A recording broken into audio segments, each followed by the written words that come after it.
There are two things that we want from each other in fantasy. And as much shit as I talk on these recaps, you guys will all agree with me. The first thing that we all want is failure. We all want every team to do horribly. We don't care what happens to your team. If you lose every week, if you tie every week, if all your players get injured and get shot, get suspended for kneeling, we don't care what happens with your team.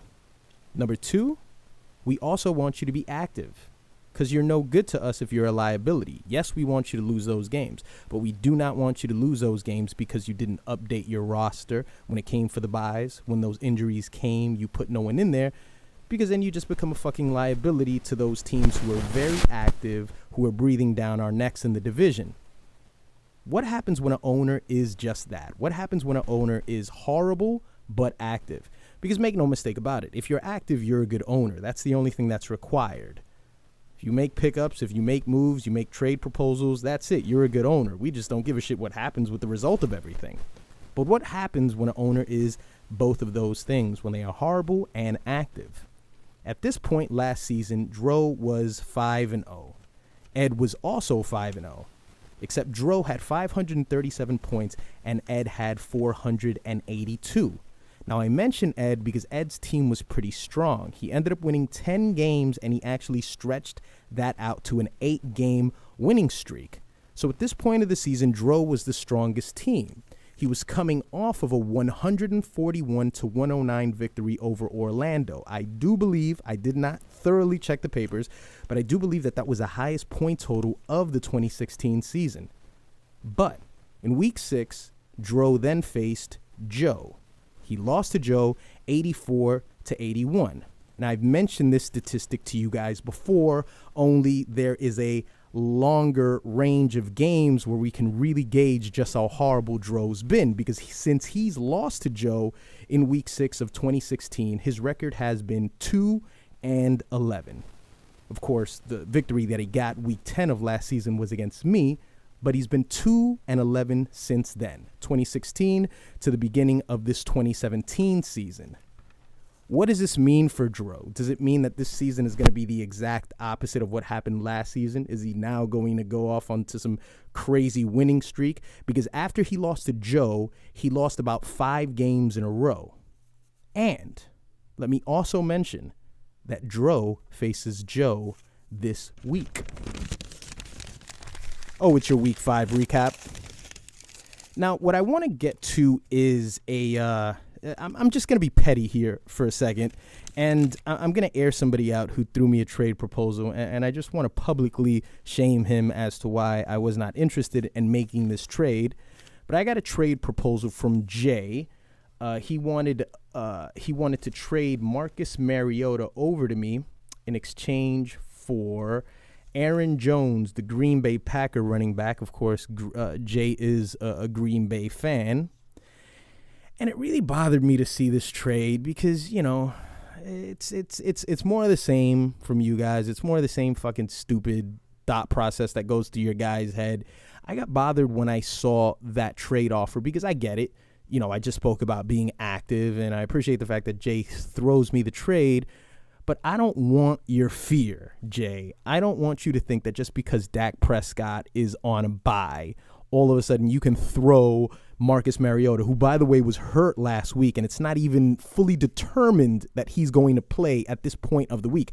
It's looking like it's leaning towards that direction. But how stupid would I look if I actually traded Aaron Jones to you, somebody who seems to have some upside right now, and I traded him to you only to find out that Friday or Saturday that Marcus Mariota wasn't going to play? Here's a funny thing that happens. I'm pretty sure Jay saw that trade, the fact that I declined it, and he probably sighed. He probably said, "Oh, you smug bastard, you don't want to take it." But I'm pretty sure he didn't take that into account. I mean, unless Jay was actually dumb enough to think that I would make that trade. Like, why would I do that? This stuff's all like poker, dude. I still want to see what Aaron Jones's hand is. I'm still willing to buy for that next hand. And unfortunately, the offer that you threw to me wasn't enough to take me out of that hand. I still want to see what he's got going. It's much more valuable to me to have a bench that's healthy, than if you told me, okay, picking up Marcus Mariota, who's going to score 30 points this week, is going to be, you could win this week. I mean, it's not really worth much to me at this point, especially since I have 5 wins. I don't have these delusions of, I'm going to have an undefeated season. It's just not going to happen. I don't think that's anything that's ever going to happen ever in fantasy. I don't think any of us is ever going to have an undefeated season. Of course, I would like it to be the case, but I picked up Phillip Rivers instead, and I understand it's Phillip Rivers. I understand he's old, but let's tally it up by the end of the week. I mean, Marcus Mariota, if he scores a 20, Phillip Rivers gets 18, whatever. But take that into consideration next time you fucking send me a trade, you piece of shit. What I want to read to you guys is the point total so far this season as we move on to week 6 here. And, of course, Peggy is in the lead with 540 points. Jay is 475. 413 for Joe. This is pretty interesting because these are the top 3 draft picks and we're the top 3 point getters thus far in the season. 403 for Orlando, 394 for Eric, 393 for Dro, 375 for Ed, 346 for Paul, 336 for Andy, 314 for Hensel, who's at the bottom of the list. And Hensel's team is pretty much just done at this point. I mean, Hensel, with his lack of participation and, sort of goofy pickups that he has, he's lost Odell Beckham Jr., which brings me to the next item that I took a look over.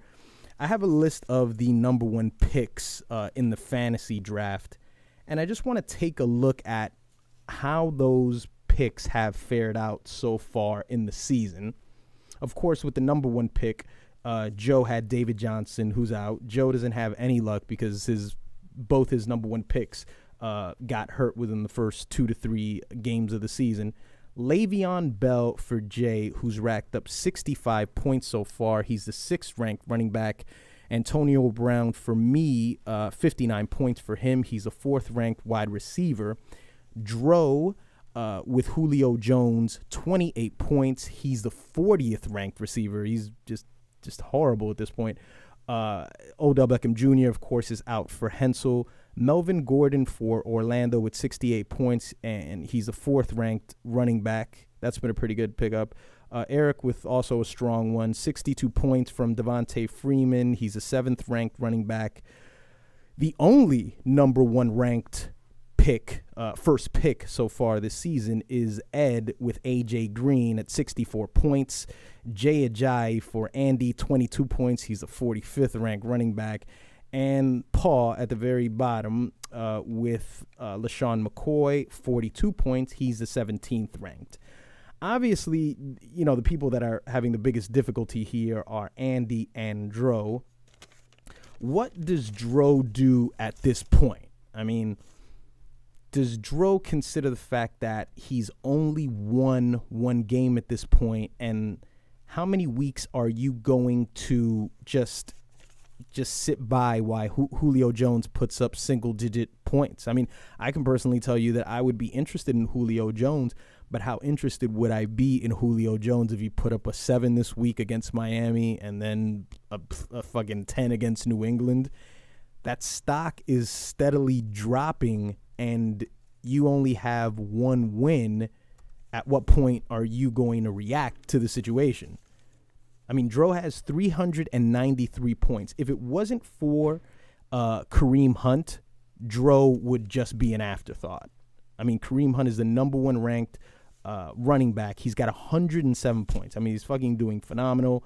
But he's pretty much Dro's whole team. And Jay Ajayi for Andy. I mean, how much longer is Andy going to put up with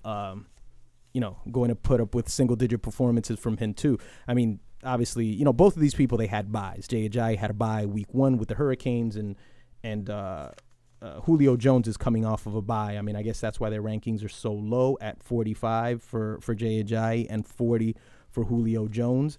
But all these single-digit performances, I mean, their value's just fucking dropping. I mean, as far as trading, I guess it's comical to bring up Andy, possibly trading. So I guess he's going to stick with Jay Ajayi for the rest of the way.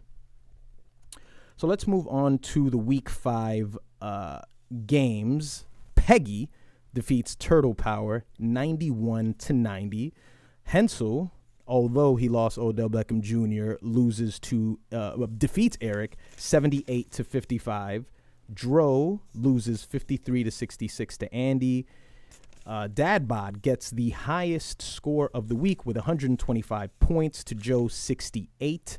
And Ed defeats Paul 102-77.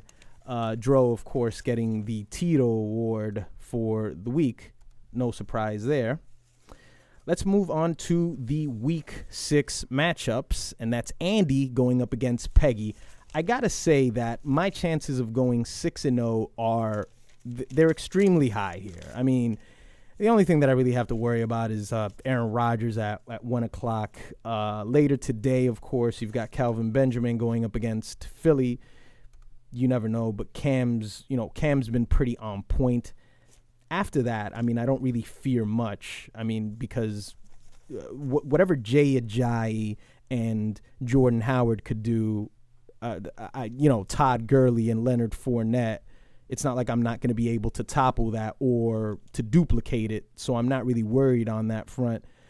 And he also has Travis Kelce, but I'm not really worried about Andy's team. I mean, once again, it's Andy, and Andy, we can all agree on something else too. Just enough, Andy. You need to stop this.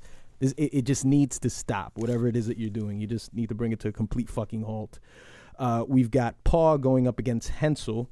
That should be a pretty easy victory for Paul, I think. Eric going up against Orlando. Ed up against Jay. And, of course, Dro going up against Joe. This is the game where Dro can regain some of his dignity that he lost last season. I'm not sure if he's going to be able to do it. But at this point, because if Dro loses to Joe, I mean, he's going to be 1-5. It's going to be pretty difficult to make the playoffs, especially when your team is pretty much performing, totally equal to what your record is, as opposed to, like I said, with Jay. Jay is 2-2. I'm sorry, he's 2-3, but his team is pretty much performing like it's got 2 extra victories. Paul's team is shitty. It's at the same record, but I would not say that Paul's team is on the same level as Jay's team. So, this was your Week 5 recap. And as always, may your quarterbacks get hurt before they leave the locker room. May your running backs pull their hamstrings. And may your wide receivers get arrested for marijuana possession. Go fuck yourselves. And Andy, please stop it. Stop it, Andy. Knock it off.